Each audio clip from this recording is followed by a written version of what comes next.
Hello students, once again welcome back to your one and only most trusted Gyanjyoti coaching centre. তো students আজকের ভিডিওতে আলোচনা করব, তোমরা জানো ধারাবাহিকভাবে আমি কিন্তু এসকেবিইউ অর্থাৎ সিধু কানু বিশ্ব ইউনিভার্সিটি অধীনস্থ সেকেন্ড সেমিস্টারে তোমরা যারা পড়াশোনা করছো আমি ধারাবাহিকভাবে কিন্তু ভিডিওসগুলো নিয়ে আসছি তোমাদের জন্য, ক্লাসেসগুলো। আজকের ভিডিওতেও ইম্পর্টেন্ট কিছু এসএকিউ নিয়ে আলোচনা করব, পরীক্ষায় যদি আসে কিভাবে লিখবে তাও কিন্তু আমি বলে দেবো ভালো মতো, ঠিক আছে? সুতরাং ভিডিওটাকে লাস্ট পর্যন্ত দেখবে, স্কিপ না করে। খুব ইম্পর্টেন্ট একটা ভিডিও হতে চলেছে আজকে আমাদের পার্ট নাম্বার 3, ঠিক আছে? বোঝা গেল পার্ট নাম্বার 3। এবং এই ভিডিওতে কিন্তু বিস্তারিতভাবে কিছু কোয়েশ্চেন্স নিয়ে আলোচনা করব। So let's get started without any further delay. Okay, so let's start from the question number 11। ওকে, বলছে what is the meaning of code? QUOD, ঠিক আছে? What is the speaker contradicting, ঠিক আছে? কন্ট্রাডিক্ট মানে কি? পাল্টা কিছু বলাকে সেটাকে কন্ট্রাডিক্ট বলা হয়। বলছে কোড মিনস সেইড। আমরা বলি না কোটেশন মিনস কি? কোটেশন কারো মুখ নিঃসৃত বাণী, সেটাকেই তো কোটেশন বলা হয়। এখানে কোড কথার অর্থ হচ্ছে কোট, QUOTE, কোট, ঠিক আছে? কারো মুখ নিঃসৃত বাণীকে বলা হচ্ছে কোড। এখানে কোড মিনস সেইড, কোড কথার অর্থ হচ্ছে said. The speaker is saying that he disagrees with the lady's idea that she and her name will fade away completely. Poet এটা disagree করছে, এগ্রি করছে না। তার পোয়েট তার যে বিলাভেড আছে, তার বিলাভেড বলছে যে আমি একটা সময় মরে যাব, কোনো লাভ নেই এরকম মানে স্যান্ডি বিচের মধ্যে আমার নাম লেখা, আমার নাম যেভাবে মুছে যাচ্ছে একটা সময় আমিও মুছে যাব। তার পোয়েটের বিলাভেড বলছে এটা। পোয়েট কি বলছে? না, আমি যেভাবে তোমাকে অমর করে রাখছি সেটা হচ্ছে আমার পোয়েমের দ্বারা আমি তোমাকে অমর করে রাখছি। তুমি হতে পারে তুমি ফিজিক্যালি প্রেজেন্ট নাও থাকতে পারো, ঠিক আছে? তোমার ফিজিক্যাল অ্যাপিয়ারেন্স হতে পারে নেই, কিন্তু এই যে ভার্স আমি যে এই যে পোয়েম লিখে যাচ্ছি, এই যে সনেটগুলো লিখে যাচ্ছি, এই সনেট কিন্তু তোমাকে সারা জীবন তোমাকে বাঁচিয়ে রাখবে। বোঝা গেল? তো বলছে the speaker disagrees that he saying that he disagrees with the lady's idea. লেডির আইডিয়া কি? সে হচ্ছে একটা সময় পরে মরে যাবে, এটা হচ্ছে লেডির আইডিয়া। কিন্তু পোয়েট কি বলছে যে না, তুমি মরবে না, ঠিক আছে? আমি তোমাকে অমর করে রাখবো। and she and her name will fade away completely.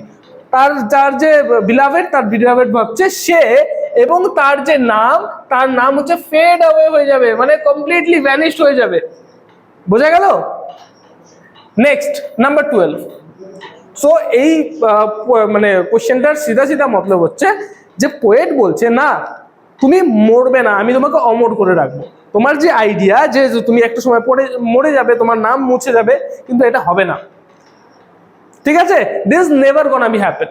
Okay, next বলছে what is the meaning of device in the line let baser thing device?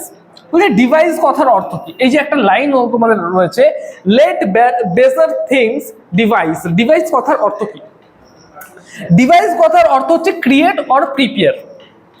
মানে একটা সিধা আইডিয়া আমি নিচ্ছি। সাপোজ একটা শিশু জন্মগ্রহণ করলো, সে একটা সময় তার মৃত্যু হবেই। তার মানে কি? সে ক্রিয়েট হলো, তার হচ্ছে মানে যেটা ক্রিয়েট হয় সেটার দিকে হয়। তো যেটা ক্রিয়েট হবে সেটার একটা সময় পরে কিন্তু সেটার পতন হবে। একটা শিশু জন্মগ্রহণ করলো, সেও কিন্তু একটা সময় পরে মারা যাবে। বোঝা গেল? তো এখানে বলছে এখানে বলছে ডিভাইস কথার অর্থ হচ্ছে ক্রিয়েট। বলছে হতে দাও, মানে পৃথিবীর যে মানে পৃথিবীর যে জিনিসগুলোকে তৈরি হতে দাও, ঠিক আছে? তৈরি হতে দাও মানে কি? সে যদি তৈরি হয় সে ধ্বংস হবে। বোঝা গেল? এই যে প্রসেসটার কথা বলছে এখানে ডিভাইস কথার অর্থ হচ্ছে ক্রিয়েট। বোঝা গেল? আচ্ছা, the poet says ordinary things may fade.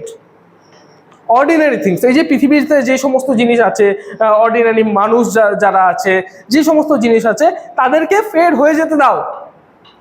ঠিক আছে, but their love is special and deserve to be remembered. বলছে তাদের যে লাভ, তাদের যে ভালোবাসা, সেটা উইচ ইজ সামথিং স্পেশাল, এবং এটা কিন্তু তারা ডিজার্ভ করে, তাদের ভালোবাসাটাকে সবাই মনে রাখবে, সারা জীবন ধরে মনে রাখবে তাদের।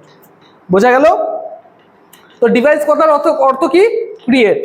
এখানে আইডিয়া হচ্ছে যেটা ক্রিয়েট হবে সেটা ধ্বংস হবে। ওকে, চলো next. What is the meaning of ইক ইন দ্য লাইন অ্যান্ড ইক my name be wiped out likewise? ঠিক আছে, ইক কথার অর্থ কি? ডাবল ই কে, ইক। ইক কথার অর্থ হচ্ছে অলসো। Let me explain.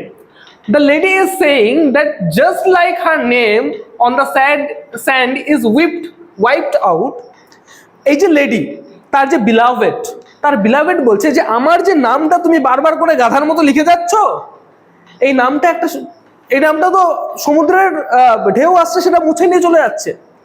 যেইভাবে সমুদ্রের ঢেউ এই লাইনস গুলোকে মুছে দিচ্ছে, সেইভাবেই একটা সময় পরে আমিও মুছে যাব। I am not an immortal person. I am a mortal being. আমি একটা সময় পরে মুছে যাব এই পৃথিবী থেকে। এই পৃথিবী আমাকে মনে রাখবে না। আমার নাম এখন এই টাইড এসে মুছে নিয়ে চলে যাচ্ছে, আমিও কিন্তু একটা সময় পরে মুছে যাব। ঠিক আছে? I am also a subject to decay. ওকে? তো এটা কে বলছে? তার যে beloved, তার beloved বলছে। এখানে ইক কথার অর্থ হচ্ছে also. And ik my name মানে and also my name be wiped out. Wiped out বলতে মুছে যাওয়া। Likewise মানে যেমন আমার নামটা যেমন স্যান্ডি বিচের মধ্যে মুছে যাচ্ছে, লাইকওয়াইজ কথার অর্থ হচ্ছে তেমন ভাবেই কিন্তু আমিও এই মানে একটা সময় পরে এই পৃথিবী থেকে মুছে যাব। I will be wiped out. Okay, I won't be কি বলবো, সার্ভাইভ। ঠিক আছে, I won't be survive. Time will come and take my life away. Okay, I am also a mortal being, I am not immortal person. আমি একটা mortal being. Mortal বলতে বোঝাচ্ছে আমার মৃত্যু হবে একটা সময়, আমি ইমর্টাল নই এখানে। Okay, and you cannot be able to immortalize myself. তুমি আমাকে ইমর্টালাইজ করতে পারবে না, আমাকে বাঁচিয়ে রাখতে পারবে না। সো নেক্সট কোয়েশ্চেনে আসি। এক্সপ্লেইন, এই যে লাইনটাকে এক্সপ্লেইন করতে বলছে। Our love shall live and letter life renew. এটার কথার অর্থ কি?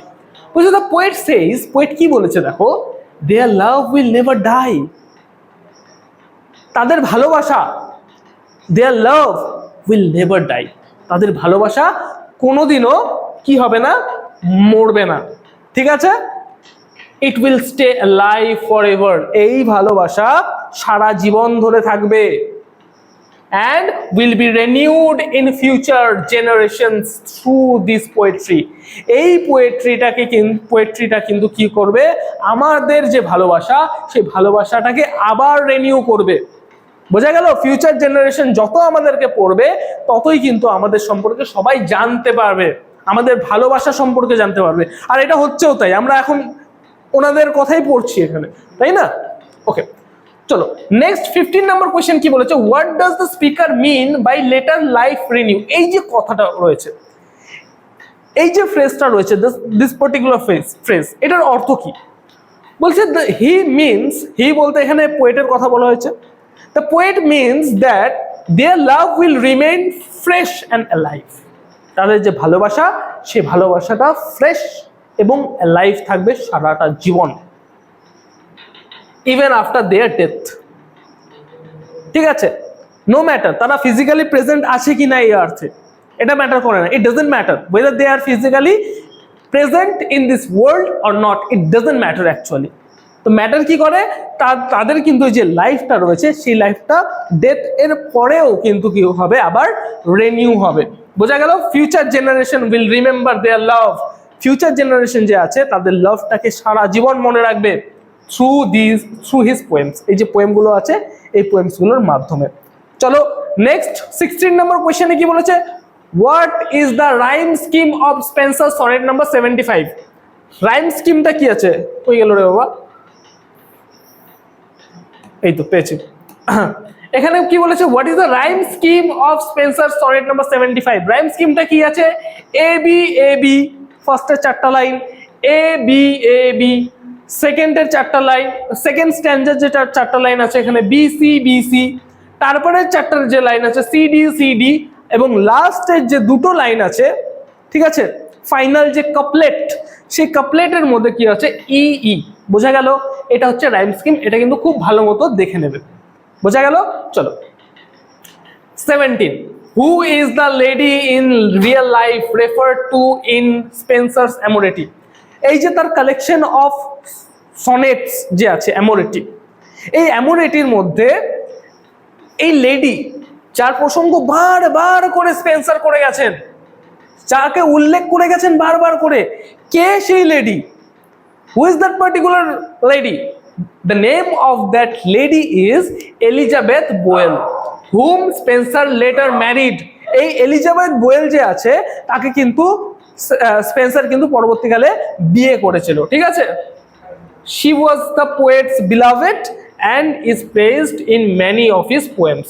এবং এই যে স্পেন্সারের বিলাভেড হচ্ছে, বিলাভেড অর্থাৎ যাকে ভালোবাসে, সে হচ্ছে এলিজাবেথ বোয়েল, এবং তার যে রেফারেন্স তিনি বারবার বারবার কিন্তু অন্যান্য যে পোয়েমসগুলো রয়েছে, তার যে সনেটসগুলো রয়েছে, সেই সনেটসের মধ্যে কিন্তু করে গেছেন। নেক্সট নাম্বার 18 কি রয়েছে, আর 2টো কোয়েশ্চেন আছে, ঠিক আছে, খুব ভালো মতো দেখো 2টো কোয়েশ্চেন। বলছে to whom Spenser sonnet number 75 addressed? Obvious question, যে এটার অ্যান্সারটাই এটা হবে, এলিজাবেথ বোয়েল, যাকে তুমি ভালোবাসো তার সম্পর্কে না লিখবে। ধরে না এমন হচ্ছে তুমি একজনকে ভালোবাসছো আর তোমার পোয়েমস তুমি লিখছো, পাড়ার পাশের বাড়ির কাকিমার কথা লিখে যাচ্ছে, এমন তো হবে না। তুমি যাকে ভালোবাসো তার সম্পর্কেই তুমি লিখবে, তাই না? তো এই যে স্পেন্সার, এই স্পেন্সার কিন্তু সনেট নাম্বার 75 এর মধ্যেও কিন্তু অ্যাড্রেস করেছে কাকে, এলিজাবেথ বোয়েলকে। এবং লাস্ট আমাদের কোয়েশ্চেন হচ্ছে, হু ইজ ভেইন ম্যান? এখানে একটা একটা একটা টার্ম আছে না, ভেইন ম্যান, ভেইন বলতে কাকে বোঝাচ্ছে, and why he is called so? এখানে ভেইন ম্যান বলতে বোঝাচ্ছে পোয়েটকে। কে বলেছে? তার যে বিলাভেড, তার বিলাভেড বলেছে vein man, his beloved calls him that because she thinks it is foolish to try to make her name live forever. কেন বলেছে এটা? ভেইনম্যান বলা হয়েছে এই পোয়েটকে। কে বলেছে? তার যে lady Elizabeth Boyle. Elizabeth Boyle স্পেন্সারকে বলেছে ভেইনম্যান। কেন বলেছে? কারণ পোয়েট কি করতে চাচ্ছে, তার যে নামটাকে, তাকে সারা জীবন বাঁচিয়ে রাখতে যাচ্ছে। আর এই যে অ্যাক্ট, এই অ্যাক্টটাকে মনে হচ্ছে একটা ফুলিশ অ্যাক্ট, তাকে সারা জীবন সে বাঁচিয়ে রাখতে পারে না। এটা কে মনে করছে? Elizabeth Boyle. এলিজাবেথ বোয়েল মনে করছে যে আমার এই নাম একটা সময় পরে মুছে যাবে, আমিও মারা যাব একটা সময় পরে, ঠিক আছে। এই ফুলিশ হারকাতে করে লাভ নেই কোনো, ঠিক আছে। Better not to try to make me immortal. Okay, so এই ছিল আজকের মানে 9টা কোয়েশ্চেন নিয়ে কিন্তু আলোচনা করলাম। ভেরি ভেরি ভেরি ইম্পর্টেন্ট এই 9টা কোয়েশ্চেন, খুব ভালো মতো পড়বে। এবং আগের যে তোমাদের পার্টগুলো রয়েছে, পার্ট নাম্বার 1, 2 এবং আজকের 3 নাম্বার পার্ট, সমস্ত পার্টস ভালো মতো দেখো। একটা কোয়েশ্চেন এমন আসবে না যেটা এটার বাইরে আসবে, ঠিক আছে। এবং যে কোনো কোয়েশ্চেন আসুক না কেন, আমি এমনভাবে তোমাদেরকে সমস্ত কিছু এক্সপ্লেন করে দিয়েছি, যে কোনো কোয়েশ্চেন আসুক না কেন তোমরা নিজেরা বানিয়ে লিখতে পারবে SAQর ক্ষেত্রে। আমি কিন্তু এর পরের দিন কিন্তু সাজেশন দেবো তোমাদের। তো টিল দেন স্টে টিউন, ঠিক আছে। আমাদের এই জ্ঞানজ্যোতি কোচিং সেন্টারের অফিসিয়াল ইউটিউব চ্যানেলটাকে সাবস্ক্রাইব করো।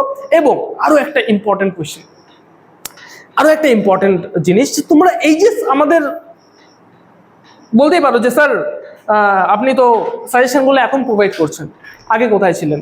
দেখো, আমাদের যে যারা পেইড ব্যাচে জয়েন করেছে না, তাদের অনেক দিন আগের থেকে আমরা সাজেশন দিয়ে বসে আছি, সাজেশন নোটস পত্র সমস্ত কিছু দিয়ে বসে আছে যারা পেইড ব্যাচে আছে। আর পেইড ব্যাচ খুব একটা বেশি টাকা দিয়ে নিচ্ছি না, আমরা তোমাদের থেকে খুব একটা বেশি টাকা নিচ্ছি না, আমরা শুধুমাত্র কিছু টাকার বিনিময়ে, সামান্য কিছু টাকার বিনিময়ে তোমাদেরকে কিন্তু কোর্সটাকে প্রোভাইড করছি। এবং তোমাদের যেটা কোর্সটা যদি পারচেস করতে হয় এই সেমিস্টারে, না হলে পরের সেমিস্টারে যদি কোর্সটা পারচেস করতে হয়, অবশ্যই জ্ঞানজ্যোতি কোচিং সেন্টারের অফিসিয়াল দুটো হেল্পলাইন নাম্বারে যোগাযোগ করবে, 7076 398606 নাম্বার অথবা 6295916282 নাম্বার, এই দুটো নাম্বারে যোগাযোগ করো। এমনিতে ভিডিওটা অনেক দেরি হয়ে গেছে, সুতরাং কথা বাড়িয়ে লাভ নেই, যাও পড়তে বসো এবং দেখা হচ্ছে আর একটা নতুন ভিডিওতে নতুন কোনো টপিকের সাথে। Till then keep learning, keep exploring. Thank you so much.